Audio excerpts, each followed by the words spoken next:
Assalamualaikum warahmatullahi wabarakatuh. Perkenalkan, nama saya Ardian Sajana Nugroho dengan NIM C1C023039.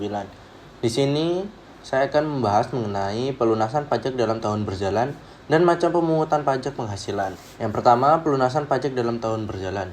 Pelunasan pajak dalam tahun berjalan ditinjau dari administrasi pemungutan pajak. Pajak penghasilan merupakan pajak langsung, yaitu suatu jenis pajak yang pemungutannya dilakukan secara periodik atau berkala, yaitu setahun sekali. Tahun yang dimaksud adalah tahun pajak atau disebut sebagai tahun takwim, suatu tahun yang diawali 1 Januari sampai 31 Desember. Saat terhutangnya pajak penghasilan adalah akhir tahun pajak, yaitu 31 Desember. Oleh karena itu, setelah berakhirnya tahun pajak, pada diri wajib pajak timbul hutang pajak. Berdasarkan Undang-Undang Nomor 17 Tahun 2000 yang telah diubah dengan UU Nomor 36 Tahun 2008, pajak penghasilan dalam pemungutannya menerapkan self-assessment, yaitu suatu sistem yang memberikan wewenang kepada wajib pajak untuk menghitung sendiri utang pajaknya. Sistem pemungutan pajak secara periodik setahun sekali ini mengandung kelemahan baik bagi pemerintah sebagai pihak yang berkepentingan terhadap tersedianya dana untuk pelaksanaan tugas pemerintah, juga bagi diri wajib pajak yang merasa keberatan bila hutang pajaknya harus dibayar sekaligus setelah berakhirnya tahun pajak. Undang-Undang Nomor 36 Tahun 2008 memberi kesempatan kepada wajib pajak untuk mengangsur atau menyicil setiap bulannya. Angsuran atau cicilan yang dilaksanakan dalam tahun berjalan, itulah yang disebut pelunasan pajak dalam tahun berjalan. Sesuai dengan uraian di atas, maka sifat pelunasan pajak dalam tahun berjalan adalah pembayaran pendahuluan atau disebut pula dengan pembayaran di muka atau kredit pajak. Contoh soal, wajib pajak badan yang selama tahun 2020 telah menerima atau memperoleh penghasilan kena pajak atau PHKP sebesar 1,5 miliar dengan peredaran bruto sebesar 52 miliar dan selama tahun 2020 tersebut wajib pajak telah melunasi pajak angsuran PPh pasal 25 sejumlah 120 juta. Hitunglah PPh yang masih harus dibayar. Penyelesaian 25% dikali dengan 1,5 miliar sama dengan 375 juta. Pelunasan pajak dalam tahun berjalan sebesar 120 juta. Maka 375 juta dikurang 120 juta sama dengan pajak yang masih harus dibayar sebesar 255 juta. Materi selanjutnya macam pemungutan pajak penghasilan. Yang pertama, PPh pasal 21. Pemotongan PPh atas gaji, upah, honorium, dan imbalan lainnya berkenaan dengan hubungan kerja. Yang kedua, PPh pasal 22. Kewajiban pembayaran pajak oleh importir sewaktu melakukan impor barang.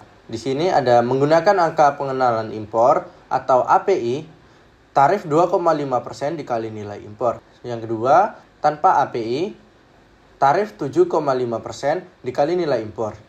Yang ketiga, PPh pasal 23, pemotongan pajak atas penghasilan yang berasal dari modal, penyerahan jasa, atau penyelenggaraan kegiatan selain yang dipotong PPh pasal 21. Tarif 15% dikali penghasilan bruto. Penghasilan bruto ini untuk bunga, dividen, royalti, dan hadiah. Yang selanjutnya, tarif 15% dikali penghasilan neto. Ini untuk sewa dan penghasilan atas penggunaan harta, imbalan sehubungan dengan jasa yang diberikan tersebut. Yang keempat, PPh pasal 24. Pembayaran pajak atas penghasilan di luar negeri, atas penghasilan yang diterima atau diperoleh atas usaha di luar negeri, yang dapat dikreditkan atau dikurangkan terhadap pajak yang terutang di dalam negeri, atau menghindari pajak berganda. Yang kelima, PPh pasal 25. Mengatur tentang pembayaran bulanan yang harus dilakukan sendiri oleh wajib pajak dalam tahun berjalan. Yang keenam, PPh pasal 26. Pajak penghasilan untuk wajib pajak luar negeri atas penghasilan berupa dividen, bunga, royalti, bunga simpanan, dan lain-lain yang diterima. Tarif 20% dikali dengan penghasilan bruto. Yang ketujuh, pemotongan pajak atas penghasilan kantor pusat dari usaha atau kegiatan, penjualan barang atau pemberian jasa di Indonesia yang sejenis dengan yang dijalankan atau dilakukan oleh bentuk usaha tetap di Indonesia. Dan yang terakhir, pemotongan pajak atas penghasilan yang diterima atau diperoleh kantor pusat sepanjang terdapat hubungan efektif antara bentuk usaha tetap dengan harta atau kegiatan yang memberikan penghasilan yang dimaksud. Dari materi tadi kita dapat menarik kesimpulan saat terhutangnya pajak penghasilan adalah akhir tahun pajak, yaitu 31 Desember. Oleh karena itu, setelah berakhirnya tahun pajak, pada diri wajib pajak timbul hutang pajak. Berdasarkan Undang-Undang Nomor 17 Tahun 2000 yang telah diubah dengan Undang-Undang Nomor 36 Tahun 2008, pajak penghasilan dalam pemungutannya menerapkan self-assessment, yaitu suatu sistem yang memberikan wewenang kepada wajib pajak untuk menghitung sendiri utang pajaknya, sesuai dengan saat terutangnya pajak adalah pada akhir tahun.